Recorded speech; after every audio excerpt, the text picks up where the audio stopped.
You ask an AI a question. It answers instantly, confidently, smoothly.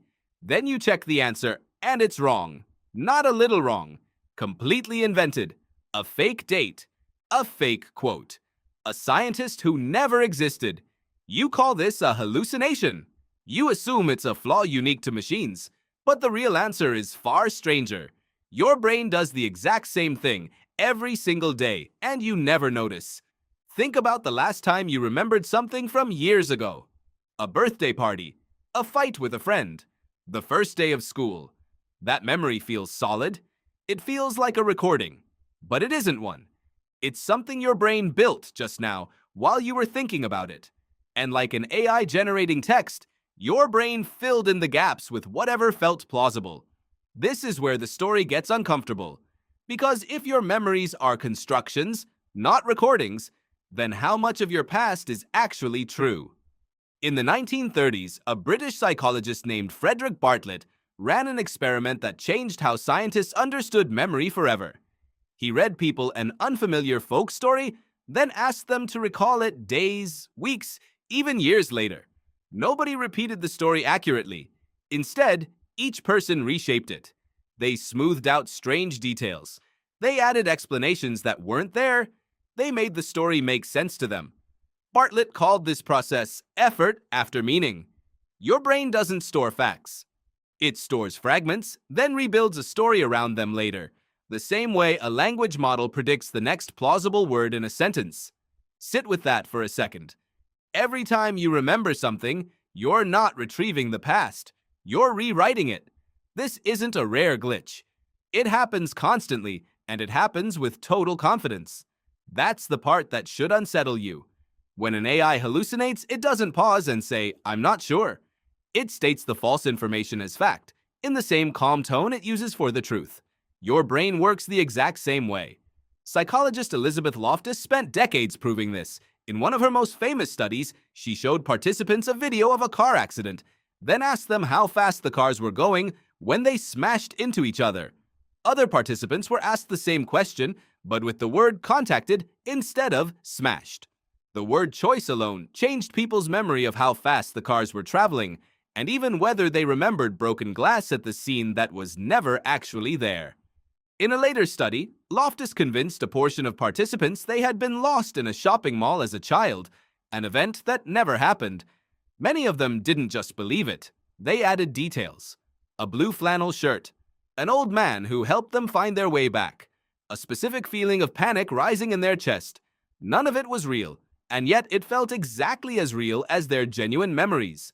Some participants told the truth afterward, still insisted the memory felt accurate. Why would a brain do this? Why would evolution build a memory system that lies to the person using it?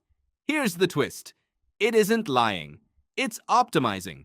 Your brain isn't designed to store perfect records of the past. It's designed to predict what comes next, fast, using minimal energy. Storing every detail of every moment would be enormously expensive, biologically speaking. So instead, your brain stores the gist, the emotional core, the rough shape of an event, and reconstructs the specifics on demand, right when you need them. This is strikingly close to how a large language model operates. It isn't pulling exact sentences out of a database somewhere. It's predicting the most statistically plausible next piece of information, based on patterns it absorbed during training. Neither system is retrieving truth. Both are generating the most likely version of truth in real time and presenting it to you as settled fact. Memory researcher Daniel Schachter calls this tendency one of what he labeled the 7 sins of memory. He describes how the same mechanism that lets you imagine the future, planning tomorrow's meeting, picturing a vacation you haven't taken yet, is the mechanism that distorts your memory of the past. You use one system for both jobs. Remembering and imagining run on overlapping neural circuitry. That means every memory you hold on to is partly imagination, whether you like that idea or not. Schachter's research with brain imaging studies found that patients with damage to certain memory regions don't just forget the past. They also lose the ability to vividly imagine the future. The two abilities rise and fall together because they were never separate systems to begin with. Does that unsettle you a little? It should, just slightly. But it also explains something important about why AI hallucinates the way it does. Large language models are trained to predict patterns in language, not to verify facts against the world. When a model doesn't have a clear, well-supported answer, it doesn't fail silently. It generates the most plausible-sounding completion because that's the only operation it actually knows how to perform. It isn't choosing to deceive you. It's doing exactly what it was built to do, just without a reliable internal way to check itself against reality. Your brain has nearly the same blind spot. It fills gaps with plausibility, not accuracy, and it does so without ever flagging the uncertainty to you in the moment.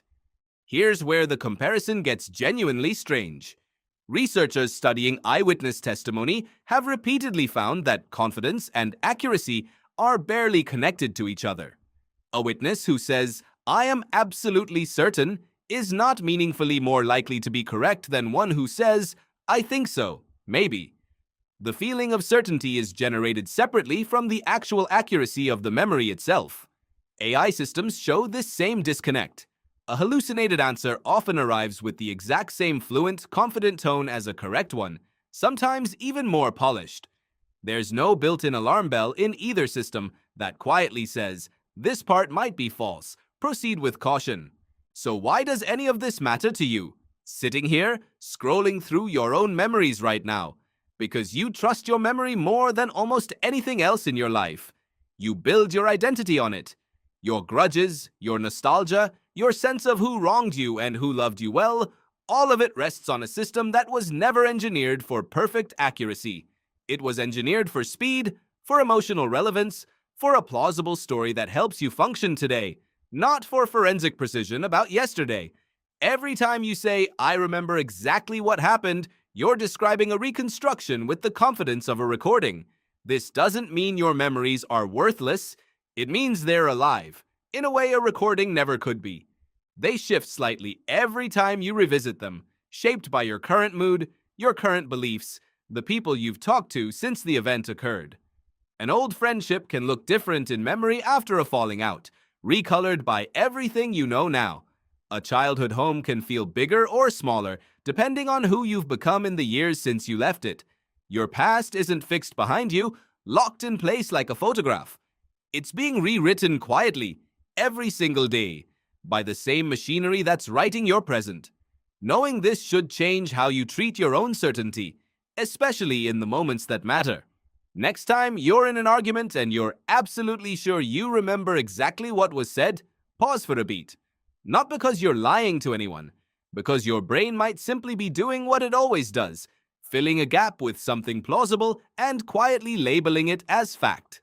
The same caution you'd apply to a chatbot's confident answer is worth applying inward. Before you trust a fluent, certain claim from an AI, you check it against other sources. Maybe it's time to extend that same habit of gentle skepticism to your own recollections. There's something almost humbling in this comparison if you let it sit for a moment. Humans spent millennia believing memory was something close to a video archive, a faithful record stored somewhere in the brain, waiting to be replayed on demand. It took psychologists like Bartlett, decades of careful experiments by Loftus, and detailed brain imaging work by researchers like Schachter to slowly dismantle that assumption. It turns out the brain was never trying to be a camera. It was always trying to be useful, fast, and emotionally coherent, even at the cost of strict accuracy. Now, watching an AI confidently invent a fake citation feels like watching a strange mirror of a flaw humans have carried the entire time, just finally made visible because the machine can't hide it behind decades of practiced confidence the way you can. So the next time an AI tells you something fluently, confidently, and wrong, don't just laugh at the machine and move on. Notice the mirror it's holding up in front of you.